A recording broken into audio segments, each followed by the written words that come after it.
The room was too big for the problem they were solving. That was the first thing Dale Owens noticed when he walked in. The chamber inside the Galactic Compact Central Station was built to hold 300 delegates. It had high ceilings of pale stone, long curved benches, and lighting that was soft and blue and designed, apparently, to make everyone feel calm. It was not working. Not today. Owens found his seat in the back row, third from the end. The Earth section. It was the same spot he had sat in for the last 9 years, so far to the left of the main floor that the main screen was a slight angle away from comfortable. He had stopped adjusting his neck for it years ago. He just lived with it now. Around him, delegates from 41 species were doing what they always did in this room. Talking. Filing papers. Whispering to the small translation units clipped behind their ears or along their jawlines or, in the case of the Sorrow Collective's representative, threaded through 3 of its 9 fingers. The compact ran on talk. It ran on process and procedure and motions filed in triplicate, and it had been doing this successfully for 600 years, which was, Owens had to admit, genuinely impressive. He sat down, set his coffee on the small tray built into the armrest, and looked at the screen. The screen showed the Dominion Throne's ultimatum in full. It had been delivered 4 days ago by a Verith courier ship that dropped out of fold space directly over the Compact's central station, broadcast the message on every open frequency, and left without waiting for a response. That was very Verith. They did not wait for responses. Responses implied the other side had a say in the matter, and the Verith did not believe in other sides having a say in anything. The ultimatum was simple. 17 compact member worlds, all of them in the Kareth corridor, all of them sitting on the fold lanes the Verith wanted, would surrender their orbital stations within 30 days. Any world that did not comply would be pacified. The Verith used that word the way other species used the word cleaned. It meant something was going to be made very still and very quiet, and it was not going to be clean at all. The delegate from the Porothai Union was speaking now. He was tall, blue-gray, and deeply upset. He had been speaking for 20 minutes and showed no signs of stopping. Owens understood about 60% of what he was saying without the translation feed, which he considered a personal achievement given that the Porothai language had 4 different grammatical modes for expressing fear and the delegate appeared to be using all of them. The basic argument, as near as Owens could follow it, was this: the compact had to respond. The Verith had crossed a line. No one could be safe if the compact simply gave ground every time the Dominion pushed. Every delegate in the room agreed with this. The problem was the next part. Because responding to the Verith required ships. And when the compact's military assessment office ran the numbers, quietly, 3 days ago, and then slightly less quietly when the results came back, what they found was that the combined fleet of all 41 member species, positioned optimally, supplied correctly, and commanded without a single mistake, had roughly a 40% chance of holding the Kareth corridor against a full Dominion push. 40%. The delegate from the Sorrow Collective, a wide flat creature that communicated through color shifts along its upper membrane, had turned a shade of deep orange when that number was read out. Orange, Owens had learned, was the collective's equivalent of a long exhale. He understood the feeling. The assessment office had gone down the member species list one by one. The Porothai Union, strong fleet, well supplied, but their ships were built for border patrol, not fleet engagement. The Marin Sovereignty, excellent long-range weapons, poor fold-drive reliability. The Thal Confederation, good crews, aging ships, not enough of either. And so on, down through 39 more entries, each one slightly more discouraging than the last. Earth's entry was near the bottom. It always was. The compact ordered member species alphabetically in its working documents, and Earth came late in the sequence by galactic convention. The assessment read, in its entirety, 1 prototype vessel, non-combat classification, decommission status pending. Estimated combat contribution, negligible. The delegate 2 rows ahead of Owens, from the Marin Sovereignty, actually laughed when the Earth entry was read aloud. Not a cruel laugh. The kind of laugh that comes when something confirms what you already knew. A footnote laugh. Owens drank his coffee. On the main floor, the debate had moved into its second phase. The first phase had been grief. The second phase was negotiation: what could be offered, what could be conceded, what could be traded to the Verith in exchange for pulling the ultimatum back. The compact had done this before. Not with the Verith, but with other powers, other demands. Sometimes it worked. It bought time, at least. It bought the slow, grinding kind of peace that felt more like waiting than living, but it kept the stations intact and the people on them alive. The vote was called at hour 4. 41 species, each one casting a position.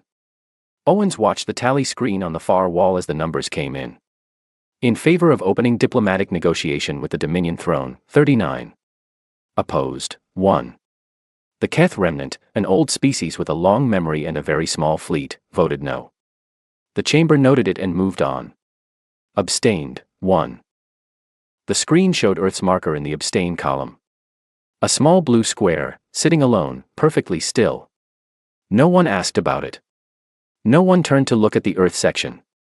The meeting moved forward into procedural steps: who would lead the negotiation, what timeline was acceptable, how communications with the Verith would be structured. Important things. Things that would take weeks and produce very detailed documents. Owens finished his coffee. He sat through the rest of the session with his hands folded on the armrest and his eyes on the main screen and his mind somewhere else entirely. He was doing arithmetic. He had been doing it, off and on, for about 3 years, but he was doing it more carefully now, with real numbers rather than estimates, because the assessment office had handed him real numbers today and they lined up with what he already thought.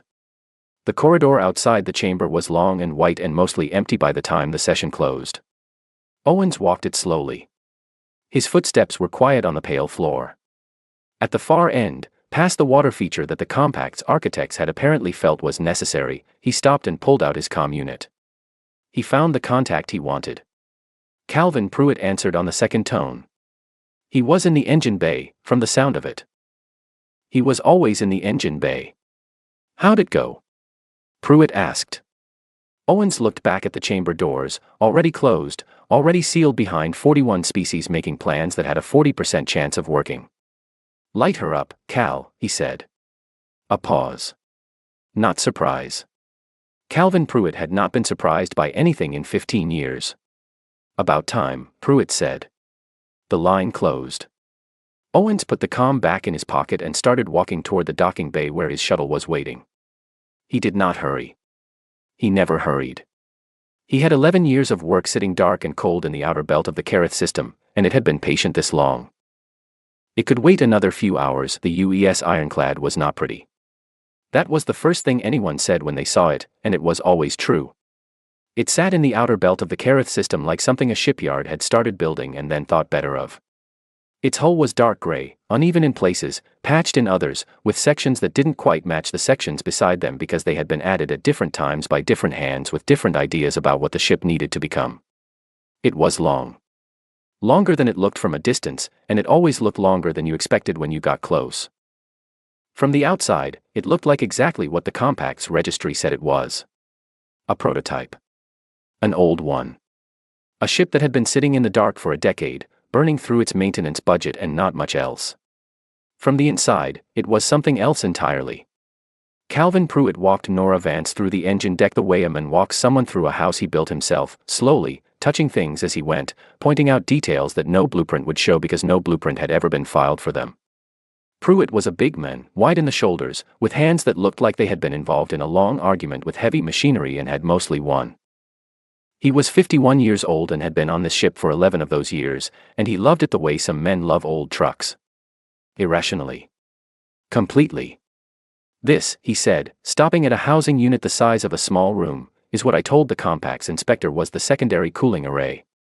Nora Vance looked at it.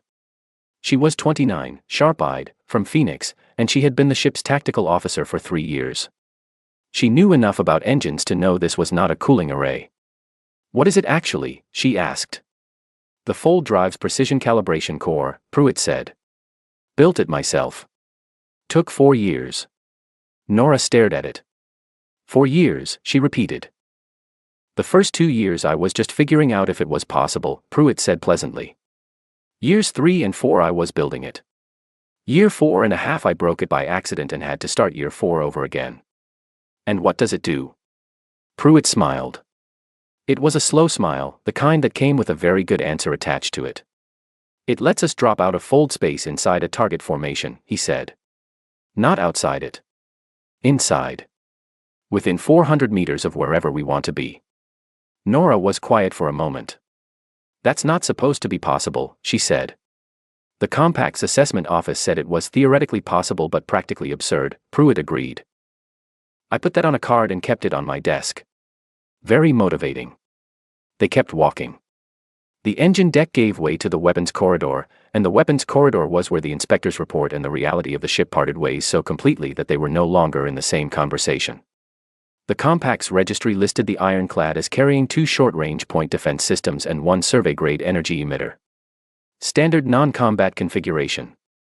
What the corridor actually held took Nora 4 minutes to walk past. She didn't ask Pruitt to explain all of it.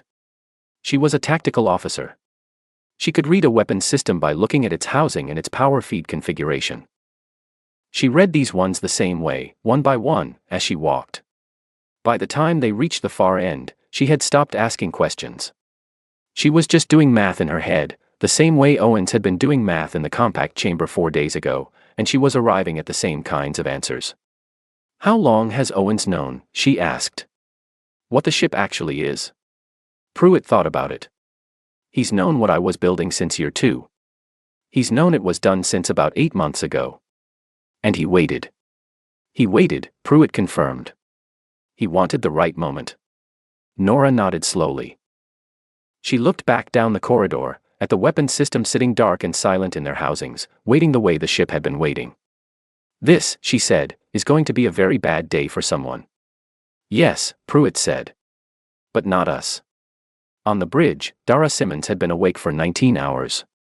She was 23, the youngest person on the ship by 4 years, and she sat at the communications and linguistics station with 4 different audio feeds running through her earpiece simultaneously and a translation display open on her left screen that was updating faster than most people could read. She had a gift for language the way some people have a gift for music. She didn't just hear words, she heard the shape of them, the weight, the emotion buried underneath the grammar. Right now she was listening to the Verith. The Dominion fleet was moving. She had picked up their formation communications 6 hours ago, tight band transmissions, encoded in a rotating cipher the Verith changed every 72 hours. She had cracked the current cipher in 40 minutes, which was not something she planned to put in her official report because she was not entirely sure it was legal and she was fairly sure no one had done it before. What the communication said was simple: the Dominion Armada was assembling at the edge of the Kerith corridor. 217 warships. Moving slowly, deliberately, the way something moves when it knows nothing is going to stop it. She flagged the count and sent it to the main bridge display. Then she sat back and listened to the Verith talk to each other, because she found them genuinely interesting in a way she suspected made her unusual. The Verith hive mind communicated in a language that had almost no words for uncertainty. It had 17 different grammatical structures for expressing certainty, each one with a slightly different shade of meaning, but no real equivalent for maybe or possibly or we are not sure. They were not built for doubt. They were built for knowing, and for moving, and for winning, and for 400 years those 3 things had been enough. She wondered what doubt would sound like in their language if they ever needed it. She was still thinking about this when Owens came onto the bridge, set his coffee down, and looked at the main display for a long time without speaking. 217, he said finally. 217, Dara confirmed. He nodded once, the way he always nodded, like the information was fitting into a space he had already made for it. That evening, the full crew of 63 people ate together in the main bay. This was not a rule. No one had ordered it. It had just happened, the way things happen on a ship that has been sitting dark and quiet for a long time and is no longer going to be sitting dark and quiet. The food was terrible. It was always terrible.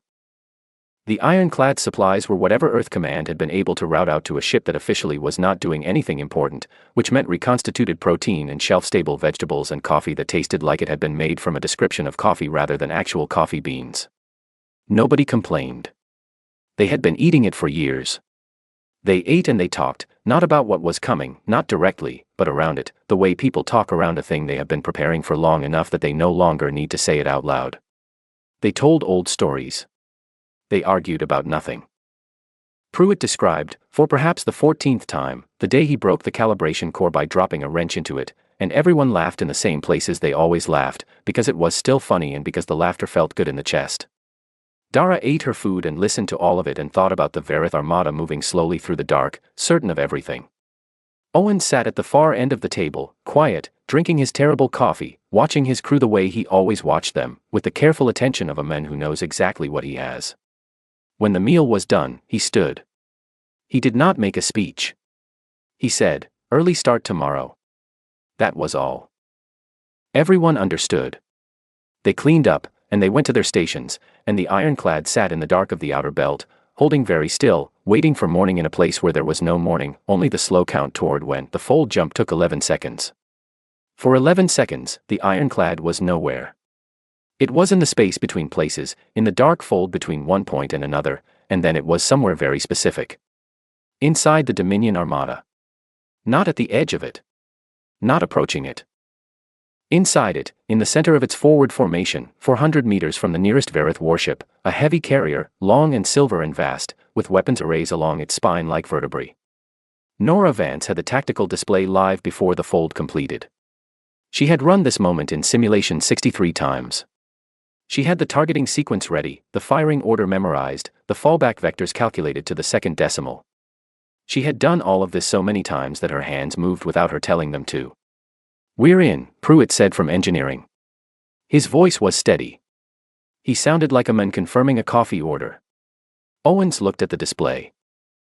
217 red markers, all around them, close enough that on an optical feed you could see hull markings. He said, "Begin." Nora began. The first 3 minutes were not like anything the Verith had a word for. The hive mind processed threat data collectively, which meant that when the ironclad fired its first salvo, every Verith ship in the formation felt it at the same time, understood it at the same time, and attempted to respond at the same time. This was usually their greatest strength. A single mind in 217 bodies was faster than any divided command structure, faster than any human officer chain, faster than anything they had ever fought. It was not faster than already being inside their formation when the shooting started. The carrier to port took the first hit at its drive section. Not a killing blow, but a deep one. It pushed the ship sideways, into the vessel beside it, and the collision knocked both of them out of position.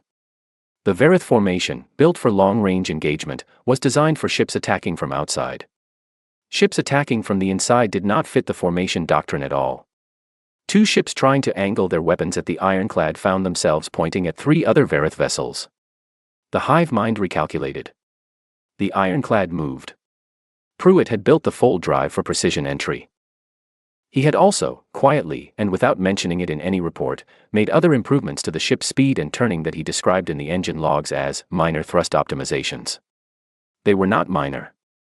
The ironclad moved through the Verith formation the way a fast thing moves through a slow crowd, not randomly, but along a line that Nora had calculated, a path that kept the largest ships between the ironclad and any clean firing solution. On the bridge, Dara was still pulling Verith communications. They were coming faster now, the cipher burning through rotations every few minutes as the fleet command tried to lock humans out of their channels. She broke each new cipher in less time than the last one. She had a theory that panic made the Verith's cipher selection worse. She kept the theory to herself for now. "They're trying to open a gap in the formation," she told Owens. "Northwest quadrant. They want to pull ships back and create a clean firing line." Owens looked at the display. "Nora," he said. "Already on it," Nora said. 3 more ships in the northwest quadrant found the morning very complicated. In the 31st minute, the first Verith ship broke formation and ran. It was not a tactical retreat. It was not a planned withdrawal. It was a single ship, a midweight destroyer, its shields failing, its communications burned out, that simply turned and went in a straight line away from the engagement as fast as its drive would push it. The hive mind could not stop it. The ship's crew was still connected, still part of the collective, but whatever signal the collective was sending was not reaching through the noise of failing systems and hull damage. The body was running even if the mind was still there. Dara saw it happen. She watched it on the tactical display and felt something strange, not triumph, just the particular sadness of watching a thing break. 2 more ships followed in the next 4 minutes. Then 12. Then the northwest quadrant came apart entirely. The Verith fleet, in 400 years of war, had never done a full emergency dispersal. The maneuver existed in their doctrine only as a theoretical, a last option for a fleet that had been destroyed enough that holding formation was no longer possible. The hive mind had never activated it in a real engagement because they had never been in an engagement that required it. It activated it now. 217 ships, what remained of them, began to scatter. Not retreat to a defensive line. Scatter, in all directions, maximum speed, putting distance between themselves and the center of the formation as fast as physics would allow. They were trying to get far enough away to use their long-range weapons without burning their own ships in the crossfire. Owens watched the red markers on the display bloom outward like a flower opening in very fast time. "They're running," Nora said. There was something in her voice that was not quite surprise and not quite satisfaction. Something that sat in between.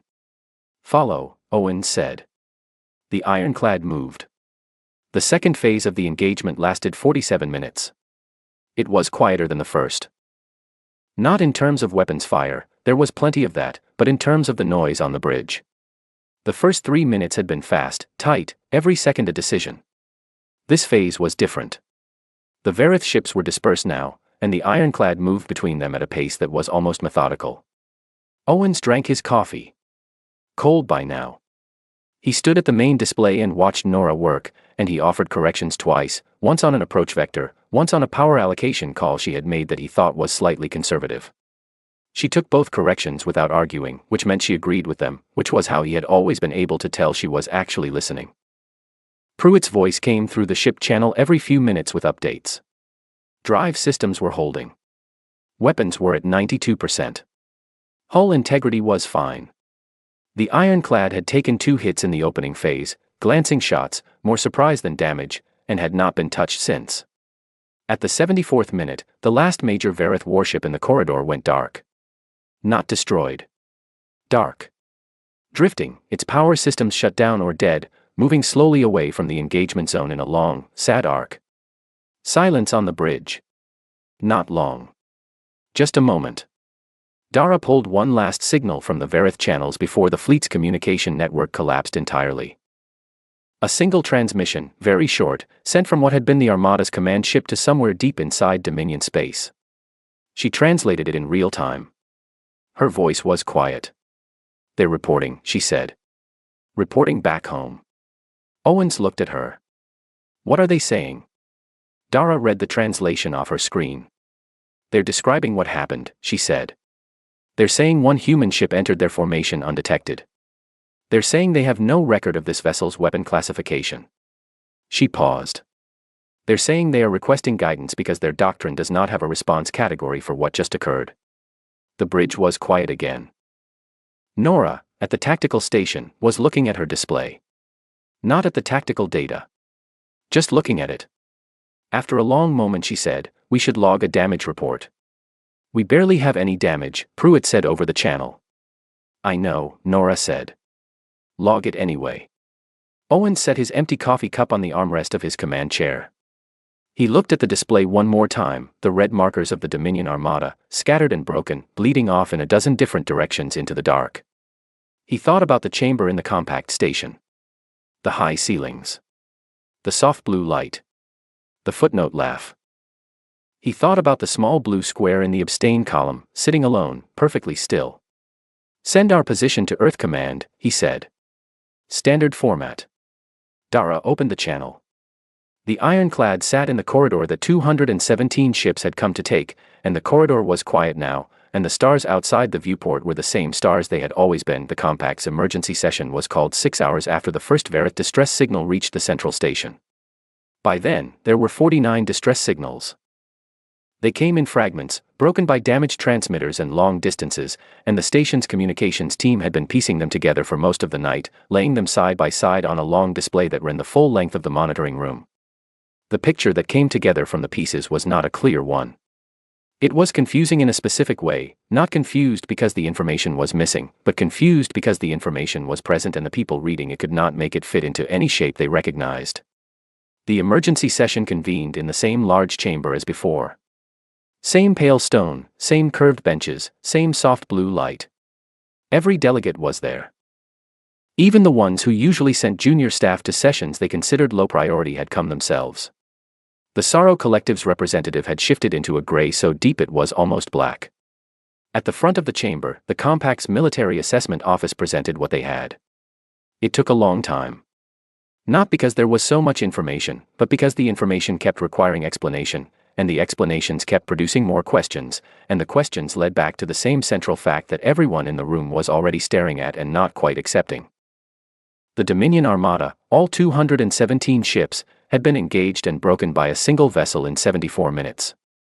The vessel was registered in the Compact's fleet database. It was Earth's prototype. The non-combat auxiliary. The one with the decommission notice attached to its file. The room was very quiet when the assessment officer finished his report. Not the quiet of calm. The quiet of a large number of very intelligent creatures trying to recalibrate everything they thought they understood about something, all at the same time, and finding it difficult. The delegate from the PROVOKE Union spoke first. He asked the assessment officer to confirm the number. 217, he said. You are saying one ship against 217. The assessment officer confirmed it. The delegate sat back. The delegate from the Marin Sovereignty asked about the weapon systems. What systems? What classification? The assessment officer said the Compact's registry listed the Ironclad as carrying 2-point defense units and 1 survey-grade emitter. The Marin delegate asked what the ship had actually used in the engagement. The assessment officer said they were still analyzing the signals data, but what they had so far did not match any Compact classified weapon profile. The Marin delegate asked where those weapon systems had come from. The assessment officer said he did not know. Admiral Lou Greer joined the session by transmission. He was in Earth Command's main operations station, sitting at a plain table in a plain room, a cup of coffee in front of him that looked like it had been sitting there long enough to go cold. He was 60 years old, broad-faced, gray-haired, with the particular stillness of a man who had spent decades in rooms where people were waiting for him to say something. He did not say much. The Compact's council chair asked him to explain the Ironclad's capabilities. Greer said that Commander Owens and Chief Engineer Pruitt would be better suited to answer technical questions about the ship. The council chair asked why Earth had not disclosed the ship's actual capabilities during the threat assessment 4 days ago. Greer picked up his coffee, considered it, and set it back down. Earth disclosed everything the Compact asked about, he said. No one asked about the Ironclad. Silence. The council chair said that the Ironclad's registry listing as a non-combat auxiliary was clearly inaccurate. The Compact classified it, Greer said. 14 years ago, when Earth joined as a probationary member. We submitted the ship for review. The review board assessed it as non-combat auxiliary. We didn't change the classification. We just kept working on it. The delegate from the Sorrow Collective changed color. The gray shifted, briefly, towards something that was almost gold. Nobody said anything for a moment. Then the Verith ambassador, who had been sitting at the edge of the observer section in complete stillness since the session began, spoke for the first time. She was tall, the way the Verith were always tall, and she had 8 limbs and a face that human neurology never quite finished processing. She had been watching the session with the flat attention of someone who is absorbing information rather than reacting to it. She spoke in her own language. The translation came through on a 4-second delay. Which world, she said, authorized this vessel to act? Greer looked at the camera on his end. Earth Command authorized it, he said. Commander Owens executed. She was quiet. Then she said, in the Verith language, a phrase that Dara Simmons, 6 systems away, listening to the delayed feed on the Ironclad, would spend the next hour with. The phrase did not translate cleanly. The Verith language had no uncertainty grammar, which meant it had no clean way to ask why someone waited rather than acting. The closest Dara could get was a compound of words that meant, roughly, for what reason was the readiness kept still? She sat with it. She typed a translation and stared at it. How long have you been ready? She typed. That was the nearest she could get. She sent it to the session feed, flagged as an approximate translation. On the main floor of the chamber, the council chair read it aloud. Every delegate looked at the Earth section. Gary Lott, who had been sitting in that section for 9 years, who had attended 411 Compact sessions and spoken in approximately 11 of them, looked up at the room looking at him. He looked at his hands for a moment. A while, he said. The session did not end well or badly. It ended slowly, the way difficult things end when no one is ready to close them. There were motions filed. There were committees proposed. There was a formal request for a full capability disclosure from Earth, which Greer accepted without comment, and a secondary motion to review the Compact's member registration process so that something like this would be properly classified in the future.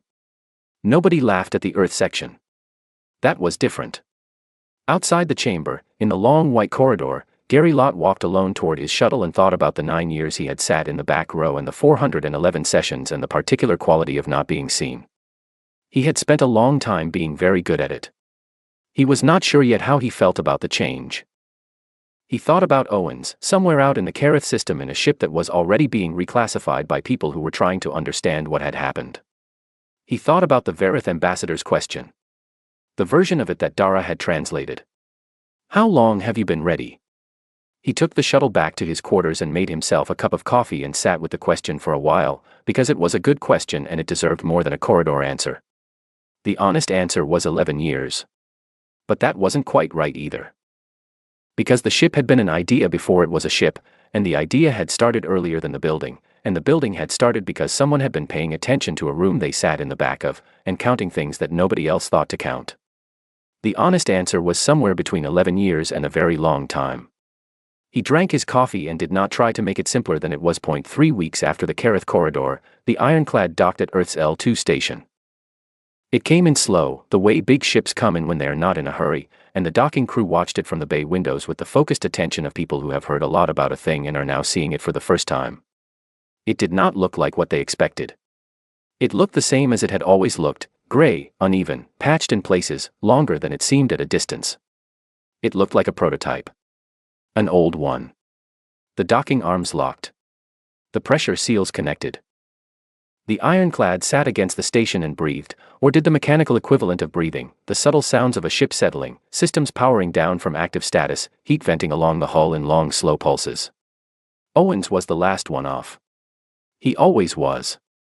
He had a habit of walking the ship before he left it, not in any formal way, not with a checklist, just walking. Down the main corridor, through the engine deck, past the weapons housing, back up through the crew quarters. It took about 20 minutes if he went slowly. He always went slowly. He walked it now. The ship was quiet in the way it had been quiet for 11 years before the Kareth corridor, but it was a different quiet. Not waiting. Something more like resting. He put one hand on the wall near the fold drive housing and held it there for a moment. The metal was warm from use. He took his hand away and finished his walk. Calvin Pruitt had 6 separate requests waiting for him by the time he reached his quarters. They were from engineering teams representing the Porothai Union, the Marin Sovereignty, 2 divisions of the Thal Confederation, and an independent research body connected to the Compact's technical office. All of them, in their own language and their own phrasing, were asking the same thing. They wanted to talk to him about the fold drive. How he had built the precision calibration core. What materials? What tolerances? What theoretical framework he had used when the existing framework said it wasn't possible. He read through all 6 requests. He made himself a coffee. He sat down. Then he wrote 6 polite replies that all said the same thing in slightly different words, which was that he appreciated their interest and was not available to consult at this time. He was not being secretive. He was being honest. He was not available. He had a list of things on the ironclad that he wanted to look at now that the ship had actually been used under real conditions rather than simulated ones, and that list was going to take him 2 weeks minimum, possibly 3. The fold drive calibration had held perfectly, but he wanted to pull the housing and inspect the core directly because that was what you did after something worked and you needed to know exactly why it worked so you could make sure it kept working. He finished his coffee and went back to the ship. He was still there when everyone else had gone home. Nora Vance's promotion came through on a Tuesday. She was sitting in the station's small mess hall, eating something that was slightly better than the ironclad's reconstituted supplies but only slightly, when the notification came through on her comm unit. She read it. She set the comm down. She picked up her fork and continued eating. Lieutenant Commander. Effective immediately, pending formal ceremony. She had known it was coming. She had known the moment the engagement ended, when she started thinking about the paperwork that would follow and who would end up doing it. The answer was going to be her. It was always going to be her. She was not unhappy about it. She was not exactly happy about it either. It was the kind of thing that was simply true, a fact that arrived and settled into place without asking how she felt. She was good at what she did. She had always been good at what she did. The promotion was the official version of something that had already been real for 3 years. She finished her meal, cleaned up, and went to find Owens to ask him what the ceremony was going to involve and whether she could make it shorter. Dara Simmons received the first message from the Verith linguist 8 days after they docked. It came through a private channel, not diplomatic, not official, just a personal communication request from a designate she did not recognize at first. She almost archived it without opening it. Then she looked at the language code in the header and stopped. Verith. She opened it. The message was short. It introduced the sender as a language specialist within the Dominion's civil structure, not military, not political. It said the sender had been given Dara's communication address through a channel the sender did not specify. It said the sender had questions, if she was willing. Dara read it 3 times. She sat with it for a full day before she wrote back. She said she was willing. The questions came in the next message, and they were not what she expected. She had been ready for political questions, or perhaps questions about the ship's capabilities, or even questions about Earth's military structure. The Verith linguist asked none of those things. He asked about waiting. Specifically, he asked about the human concept of waiting as a strategy, not waiting as endurance, not waiting as patience in the simple sense, but waiting as an active choice made by a species that understood how other species would read their stillness. He asked whether this was a common human behavior or specific to the individuals involved in the Kerith engagement. Dara thought about this for a long time. She thought about Owens walking to his shuttle from the compact chamber, 4 words already sent across the system. She thought about Pruitt's 4 years of engineering and the card on his desk. She thought about the crew, eating the same bad food for years, running the same simulations, not going anywhere. She thought about Gary Lott sitting in the back row of the chamber for 9 years and speaking in 11 sessions. She typed her answer slowly because she wanted it to be accurate. It is not strategy exactly, she wrote. It is something we do when we are not seen. We build. We learn. We wait for the moment when what we have built becomes necessary. We do not announce it because announcing it would change how we are treated, and being underestimated is sometimes more useful than being feared. She paused. You asked why we kept our readiness still. The answer is that we knew you would only count what you could see. She sent it. Owens found Admiral Greer on the observation deck. It was late by station time, the lights in the corridor had dimmed to their night setting and most of the station's crew were in quarters. Greer was standing at the viewport, looking at nothing in particular, which meant he was looking at something very specific that wasn't outside the window. Owens stood beside him. They were quiet for a while. This was not unusual. They had known each other for long enough that quiet was its own kind of conversation. The compact wants a full disclosure by end of month, Greer said eventually. I know, Owens said. They're going to reclassify everything. The ironclad, probably a few other things they weren't looking at closely.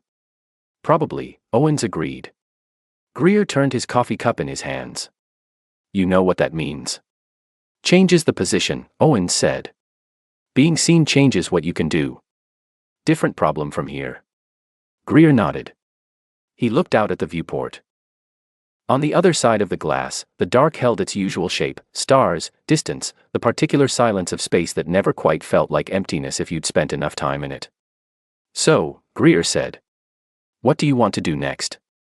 Owens looked at the viewport for a moment. He finished his coffee. Same thing we always do, he said. Build something nobody's looking at. Greer was quiet. Then a small sound came out of him that might have been a laugh. Outside the viewport, on the far side of the docking bay, past the area where the ironclad was resting its warm hull against the station's arms, there was a maintenance bay. The compact's observer registry had it listed as empty. It had been listed as empty for about 4 years. The registry was not correct. Inside the bay, something large and dark sat in the kind of stillness that is not emptiness. It had no running lights. Its hull absorbed the ambient glow from the station and gave nothing back. It was not finished yet. It might be finished in another 3 years, or it might be finished sooner, depending on how many people were watching. Nobody was watching. That was the point. That had always been the point.